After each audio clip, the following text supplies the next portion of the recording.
ठीक है, अब हमें करना है न्यूक्लियोटाइड्स।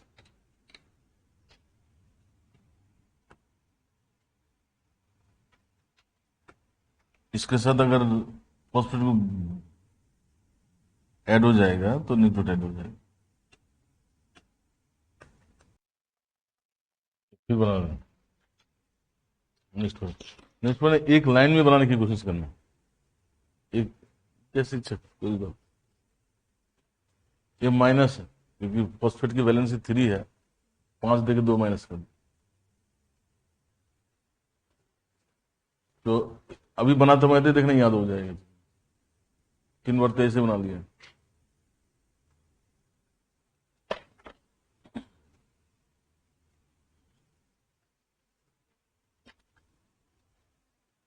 धनी का धन पकड़ लो, बात में जा रहा हूँ। अब ऐसा कर सकता है, इसको बार बार लिखने की जरूरत नहीं है, यहाँ पे लिख देना एडिनिन गुआनिन, लिख के काम चला सकता है। बहुत बार करते हैं ना।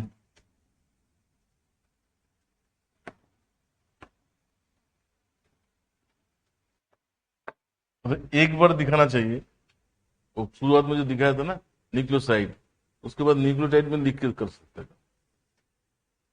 एक बार तो दिखाई दे, बार बार क्या दिखाई दे, कोई मार्क्स कम नहीं होगा।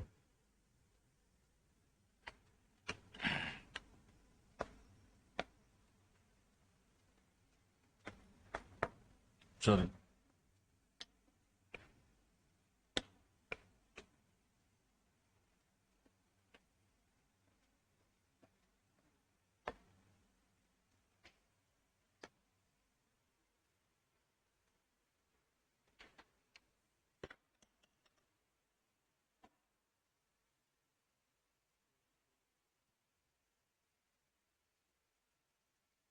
और पॉलीन्यूक्लियोटाइड स्ट्रैंड। तो जब भी कभी नोटिस किया, हमेशा डीएनए से जब डीएनए बनता है, डीएनए से सब आरएनए बनता है, why it is always from 5 to 3 prime, because of this. When new chain is synthesised, they should always be from 5 to 3, क्योंकि 5 prime end is blocked with phosphate group, 3 prime ends free, it binds with next nucleotide again with 5 prime, तो free कौन जा रहा है? 3 prime. तो direction क्या होगा? 5 to 3 होगा। और template stand is always from 3 to 5 because of this.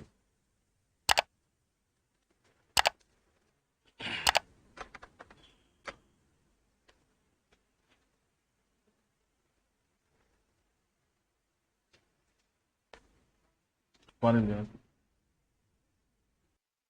ये कल क्लास होगा, ठीक है? शायद वो आएगा, उससे क्लास वर्क में, तो 8:30। अच्छा, तो सोमवार छुट्टी रहेगा, बापू की जन्मदिन है, पूरा दुनिया इंडिया ऑफ रहेगा। सेकेंड अक्टूबर नहीं जानता, सब कोचिंग ऑफ रहेगा, जो खुलेगा उसको 25,000 फाइन लगेगा, हो ही नहीं सकता। हम्म।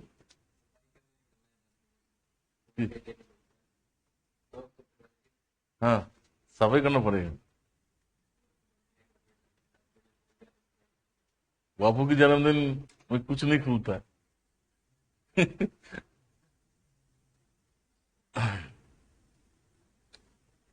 हरियाणा में ऐसा दिन, 3 दिन दारू की दुकान बंद रहता है, बापू के जन्मदिन में बंद है। वहां पे सवेरे 5 बजे तक तो खुल जाता है। रात का कोई अंत नहीं है, लेकिन 2 तारीख को बंद रखता है, इतने इज्जत करता है। कोई कोचिंग खुलेगा नहीं। 3 दिन नहीं कोई ऑफिस इवेंट, ये छोटे मोटे दुकान भी नहीं खुलता दिल्ली में। तो 15 अगस्त, 26 से 26 जनवरी और 2, ठीक है?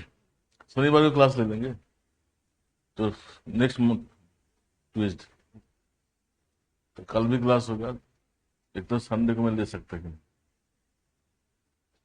तो ये हो गया आपका पॉलीन्यूक्लियोटाइड चेन, ठीक है। अब if two chains in an anti-parallel manner coiling against each other, that becomes hydrogen DNA structure. तो हम लोग दो चेन को कोयल कराएंगे, हो गया। स्ट्रक्चर देख रहे हैं, this is universal structure. wherever DNA is present, it may be virus, bacteria, fungi, plants, animals, same structure is found, कहीं पे भी, there is no exception. James Watson and Wilson Crick.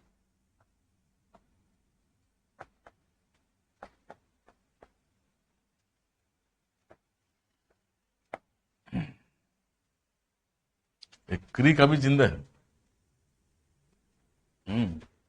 ये हम लोग के कॉलेज में आया था। एक्चुअली हमारे यहाँ एक टीचर था, असीम मुखर्जी, उनके क्लासमेट था। तो हमारे कॉलेज में जब 175th एनिवर्सरी हुआ था प्रेसिडेंसी कॉलेज, तब वो आए, उसको बुलाया गया था। 53, अभी तो बुढ़ा हो गया। वो आया था 2000 के आसपास आया। 23 साल तो काफी होता है। न्यूज में सुना नहीं, पता नहीं। तो उन्होंने हमारे असीम मुखर्जी जो डोजेस कॉम्पेंसेशन सुना है, डोजेस कॉम्पेंसेशन नहीं सुना।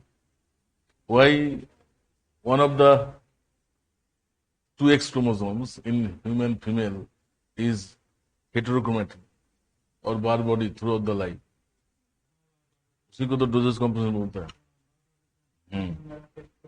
समझा ना? दैट हैज बीन ये डिस्कवर्ड बाय असीम मुखर्जी। तो किताब जब पूरा उसकी रेफरेंस होता है। When he was doing research in German laboratory, few women में एक एक्स क्रोमोसोम हमेशा बार बॉडी रहती। हाँ, क्योंकि मेल में एक एक्स होता है और फीमेल में 2 एक्स है। If both the X and their genes are expressed, तो double the amount of male हो जाएगा फीमेल। मेल 5 फीट तो फीमेल 10 फीट हो गई, तो एनोमली हो जाएगा ना। इसीलिए 1 एक्स क्रोमोसोम इज इनएक्टिवेटेड। समझा?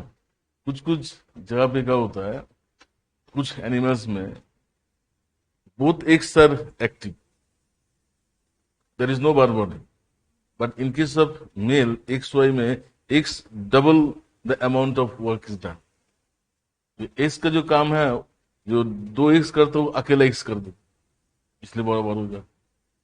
This phenomenon is called doses compensation and that has been discovered by असीम मुखर्जी, उसके क्लासमेट थे जर्मनी में। तो ये बोल रहा था कि जो ये मॉडल है, कोई देखा थोड़ी ना देख सकता है। एक तो सेल के न्यूक्लियस के अंदर होता है, सेल ही नहीं दिखता है, न्यूक्लियस कहाँ दिखा? न्यूक्लियस के अंदर डीएनए होता है। एक मॉडल दिया, ये मॉडल वो लोग रात को वाटसन एंड क्रिक दारू पी रहे, कोई देख ही नहीं सकता ना। तो उस हाइपोथेसिस एक्सेप्ट हो गया, क्योंकि उसी से तो काम चल रहा है ना। इतने बायोटेक्नोलॉजी पे काम हो रहा है, इसी मॉडल पे काम चल रहा है। अगर मॉडल गलत होता तो कैसे होता? होगा ही नहीं। अब 75 साल बाद थोड़ी होगा। मेंडल का थ्योरी गलत नहीं है, मेंडल की थ्योरी ठीक है, लेकिन कुछ एक्स्ट्रा निकल गया। हाँ, बहुत सारे प्रूफ दिया था, मॉडल देने से थोड़ी ना होगा। तो रात को लोग पीते पीते मॉडल दिया था, वो खुद बोला it is the product of enjoyment at बार।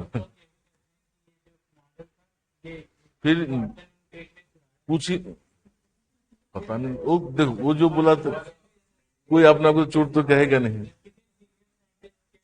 ऐसा है, चुराने नहीं होती है। इससे पहले भी काफी सारे मॉडल्स लोग दिया था, तो सब लोगों की मॉडल से वो इकट्ठा करके अपने एक मॉडल दे दिया। ये गिव एंड टेक बोल सकता है। तो जो क्रिटिक है बोलते चोरी कर दिया। फिर नेक्स्ट दिन ही उन्होंने नेक्स्ट एक दो दिन में साइंस जर्नल में उसको पब्लिश करता है, तो बहुत एक्सेप्टेंस मिली है। और within a year it is proven that this is the model.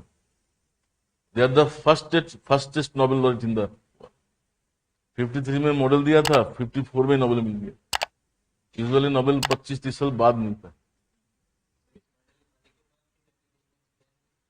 हाँ, इस मॉडल के हिसाब से सब कुछ जो भी करेंगे हम लोग, प्रोटीन सिंथेसिस, डीएनए, सब इसी मॉडल से होगा, इसी मॉडल से होगा। तो एक साल में इतनी एक्सेप्टेंस मिली है, जो 1954 में नोबेल मिल गई। जो ग्लोबल एंड साबातनी की जो सिग्नल हाइपोथेसिस, वो 1970 में किया था, उनको नोबेल मिली 2003 में। 30 साल, यूजुअली 25-30 साल लगता है। हमारे अमर्त्य सेन जो है वो भी 25-30 साल पहले काम किया था, सब सहारन अफ्रीका में और इंडिया पर 30 साल के बाद उसको मिला। तो first Nobel laureate in all field, सिर्फ साइंस में नहीं, सब फील्ड में फर्स्ट।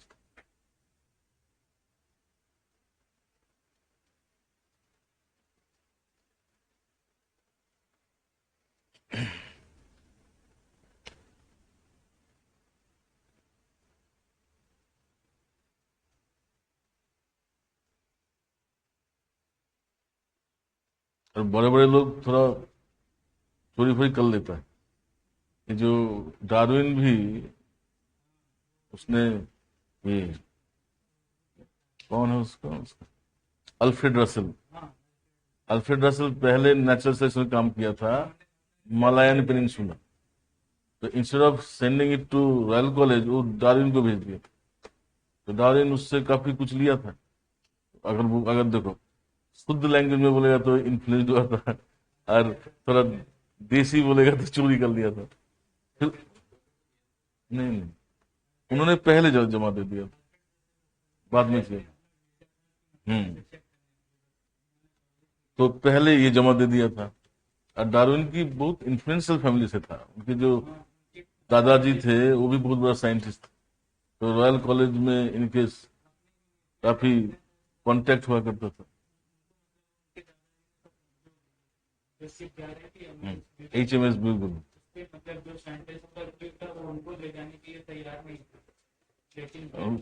इन्फ्लुएंस में काम किया। तो ऐसा है ना, तो इसको वो जैसे बोलेंगे, अच्छे से बोले तो इन्फ्लुएंस हुआ। ये तो नहीं लिख सकता ना, तो उससे चुरा लिया।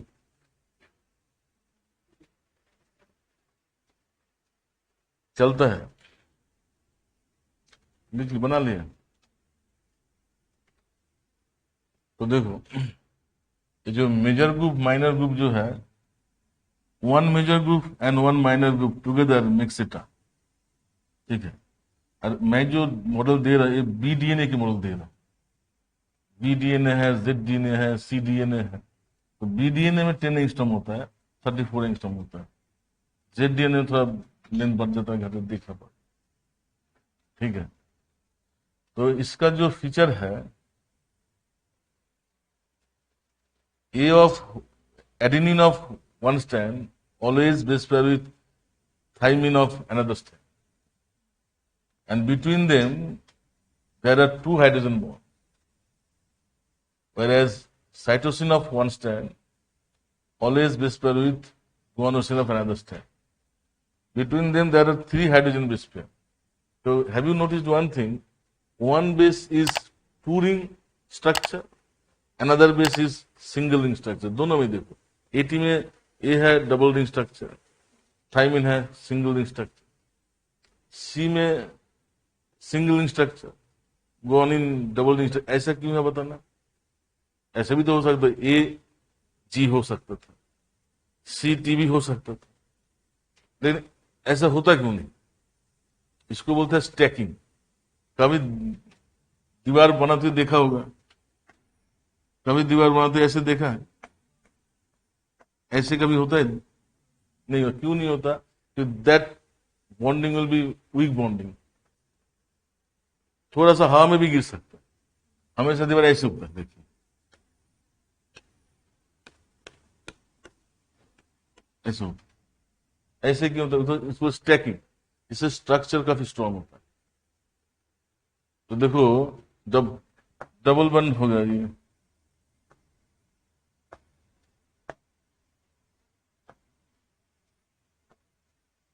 स्टैकिंग जैसा होगा ना,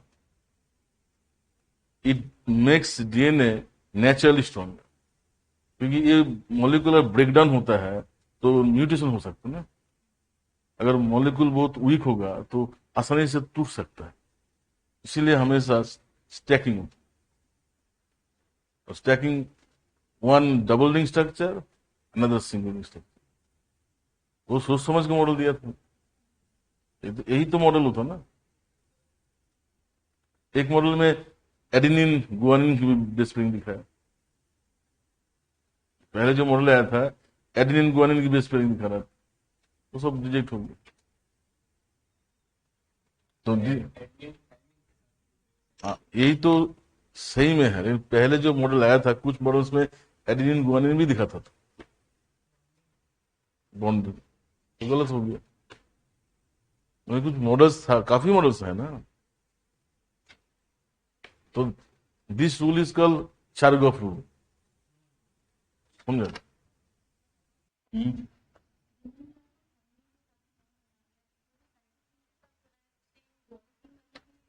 हैं?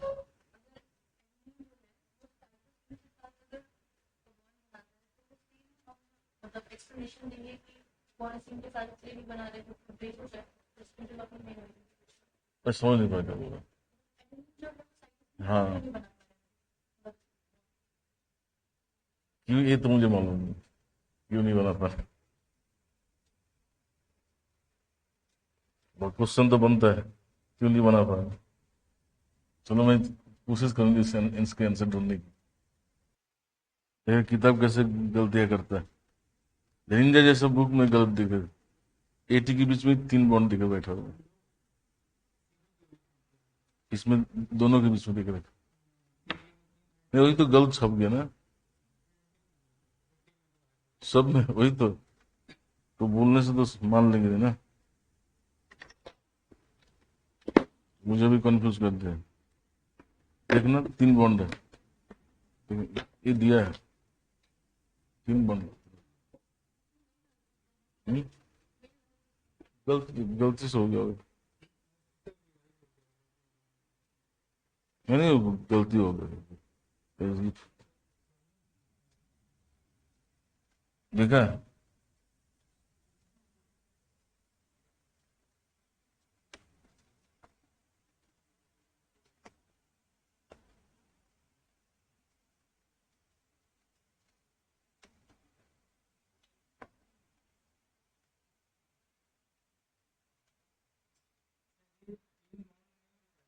हाँ,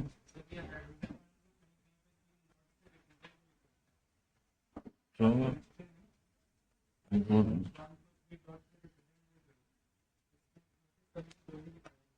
ठीक है।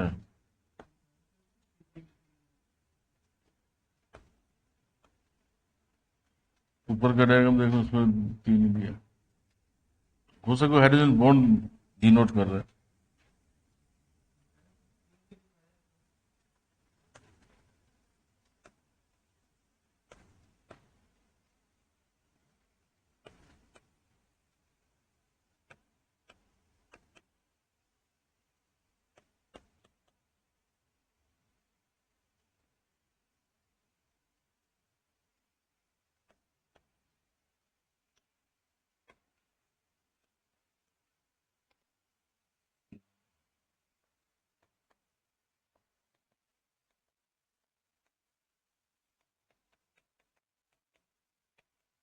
ये एडेनिन साइटोसिन के बीच में हाइड्रोजन बॉन्ड बन ही नहीं सकता, समझा ना, इससे उसके हाइड्रोजन बॉन्ड बन ही नहीं सकता, क्योंकि अगर बनता है तो इनकॉम्पेटेबल होता है, इनकॉम्पेटेबल होता है। इसीलिए एडेनिन साइटोसिन के साथ बाइंड नहीं कर सकता, और थायमिन गुआनिन के साथ डिस्पेंड नहीं कर सकता। First of all, hydrogen bonds cannot be formed between them. Secondly, if formed, they could be incompatible.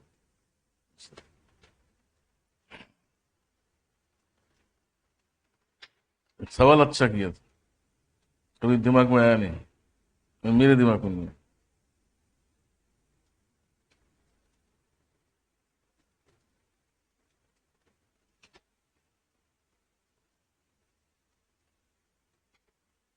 ठीक है,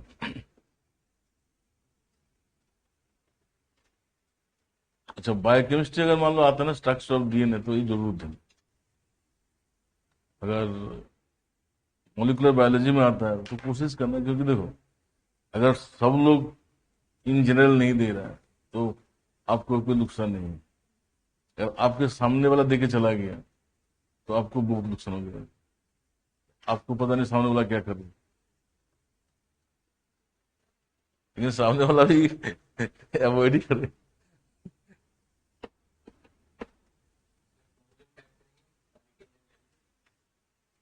उसका ना कुछ मेरे पास डिफरेंसेस बना हुआ है, वो मैं दे दूंगा। ऐसे काफी सारे डिफरेंसेस है, मैं आप लोगों को दे दूंगा, उसको करता रहे। ठीक है, कहीं दिक्कत है तो मुझे पूछना। और तो सेकंड पेपर में हमारे टाइम में जो कंपलसरी क्वेश्चन होता था, फर्स्ट क्वेश्चन, उसमें डिफरेंसेस ही आता था सिर्फ। अभी जैसे डिफरेंसेस कोई कंपलसरी डिफरेंसेस नहीं आता ना, आता है क्या? कभी कभार एक दो आ जाता है, लेकिन हमारे टाइम में कंपलसरीली डिफरेंसेस ही आता था। इसलिए मेरे पास कम से कम 20-25 डिफरेंसेस है, तो उसमें से ही फंस जाएगा। मैं दे दूंगा, तो कर लेना। और कहीं दिक्कत हो तो मुझे पूछ लेना, मैं मंगलवार को दे दूंगा। जैसे बॉन्डिंग होने तो ठीक है ना। चलो, पहला फीचर। सेकेंड फीचर जो है, you know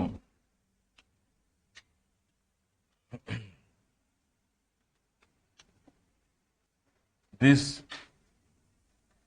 both nitrogenous bases are always at right angles to the long axis of DNA. This is the long axis of DNA. Your nitrogenous bases हमेशा right angle में है, हमेशा। If they are not at right angles, base pairing cannot be formed. And at that point, a kink तो टूटना can be possible. So because of right angle, there is proper alignment between two base pairs, which helps in formation of hydrogen bond. अगर मान लो एक ऐसे है और एक ऐसे है, तो अलाइनमेंट तो है नहीं, तो यहाँ पे बेस पेयर बनेगा नहीं। अगर बेस पेयर नहीं बनेगा, टूट जाएगा। टूटेगा मतलब break, break means mutation. Second feature जो है, nitrogenous bases of both the complementary strand are always at right angles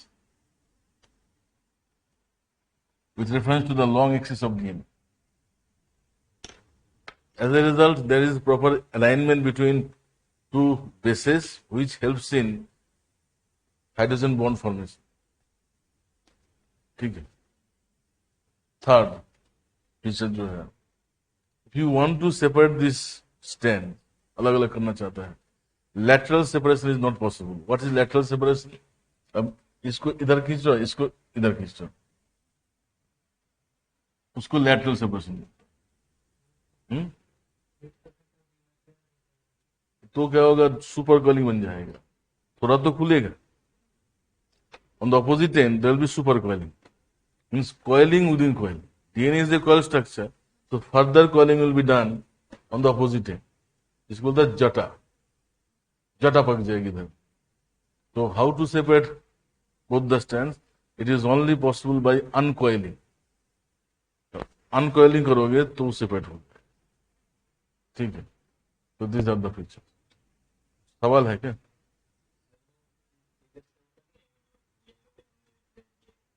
क्या बोल रहे हैं? ओपन मतलब?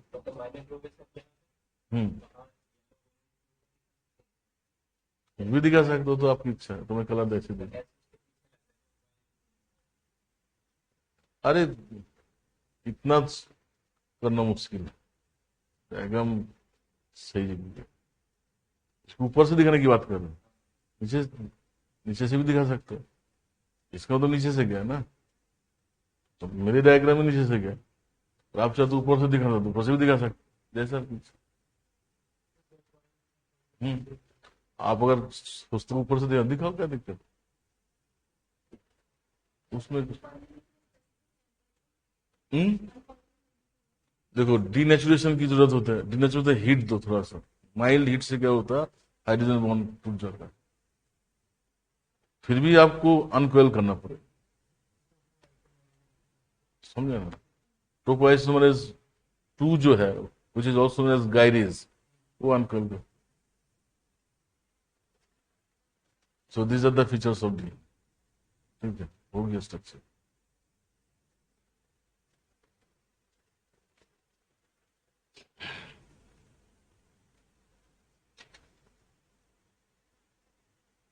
अच्छा, एप्लीकेशन शुरू कर देते, ठीक है। टाइम है, स्वयं तो लिख देते कम से कम, थोड़ा बहुत कर भी लेंगे। तो डीएनए स्ट्रक्चर में तो कुछ और इशू नहीं है। तो देखना कितने वर्ड लिखा है। एक इंट्रोडक्शन होगा और एक कंक्लूजन होगा। कंक्लूजन घर से लिख के आना, वर्ड है ही नहीं। 100 वर्ड्स में लिखना नहीं पड़ेगा।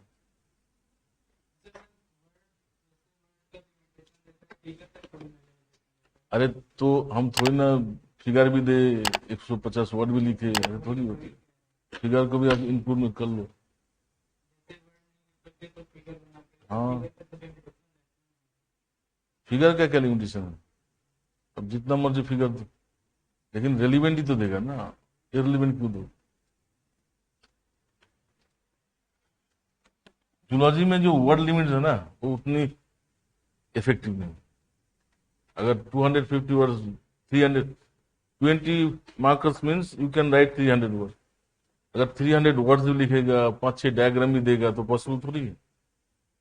तो इंट्रोडक्शन कंक्लूजन में आपको लिखना ही है। डायग्राम में बॉडी मैनेज करो, अंदर is the best step. Word जितना हो जाए, कोई कुछ नहीं बोलेगा। डायग्राम है, आपको मार्क्स मिलेगा। अगर लिख देगा 300 वर्ड, एक डायग्राम नहीं है, तो मैक्सिमम 150 आए, मैक्सिमम 150 नहीं आए। जूलॉजी बॉटनी में तो मार्क्स नहीं आए। मेरा एक स्टूडेंट था, वो मौलाना वो से एमबीबीएस किया था, बहुत अच्छा कॉन्सेप्चुअल क्लैरिटी था, बहुत ही अच्छा, मतलब सुपर बोल सकते। देखो डायग्राम नहीं देता, क्योंकि मेडिकल साइंस में डायग्राम नहीं होता ना। उसने कभी भी मेंस क्वालिफाई नहीं। थर्ड अटेम्प्ट में एंथो ले लिया, मेरे से कोचिंग लिया। थर्ड अटेम्प्ट में आईआरएस, क्योंकि टैलेंट छुपा नहीं रहता ना। क्योंकि उसकी डायग्राम में बोलता था, मुझे डायग्राम बनाने की इच्छा ही नहीं करता, वो लिखता था, इतना अच्छा लिखता था, जो सेम एक्स्ट्रॉर्डिनरी कॉन्सेप्चुअल क्लैरिटी, लेकिन मार्क्स नहीं मिले। जूलॉजी में क्यों मिले? तो सिर्फ जूलॉजी की उस अप्रोच की चलते उसको नहीं मिला। एंथो में डायग्राम्स की जरूरत नहीं होता। काफी सारे जूलॉजी का करीब 40% एंथ्रोपोलॉजी में जूलॉजी से जुड़ा हुआ, 40%। जेनेटिक्स है, इवोल्यूशन है, 40%। और उसमें तो मास्टर, उसमें ही वो मास्टर था। फर्स्ट अटेम्प्ट में उसको 300 कुछ आया आईआरएस, उसको आईआरएस ही चाहिए। तो और जो टीचर है वो जूलॉजी का ही होगा ना, कभी चेक कर जूलॉजी वाले ही।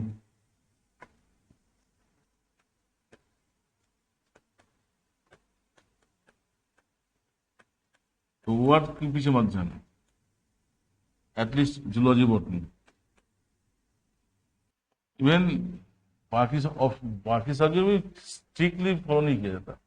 लिखा भी रहता है इन अबाउट, मतलब 150 वर्ड इन अबाउट 150 वर्ड। इसका मतलब कि आप 125 में भी खत्म कर सकते, 175 में भी खत्म कर सकते हो। मतलब बहुत ज्यादा भी नहीं लिखना चाहिए, बहुत कम भी नहीं लिखना चाहिए। तो 150 तो 125 तक लिखना चाहिए। ऐसा नहीं 150 वर्ड में 100 में खत्म कर रहा है, वो भी खराब है। और ज्यादा लिखने से सेल्फ पेनलाइजेशन हो जाएगी, क्योंकि अगर आपका क्वेश्चन छूटेगा। तो एग्जामिनर को मार्क्स कम देने का क्या जरूरत है, आप खुद ही करो ना कम, समझा ना। तो स्ट्रिक्टली वर्ड लिमिट ऑप्शनल में जीएस में मेंटेन नहीं होता, दिखाई in about only there is a one place where strictly word limit is followed, that is precis in compulsory language, Hindi English में भी हिंदी में भी। तो जो प्रेसी होता है ना, प्रेसी आपको एक कॉपी दे देगा, उसमें ऐसे पेज होता है।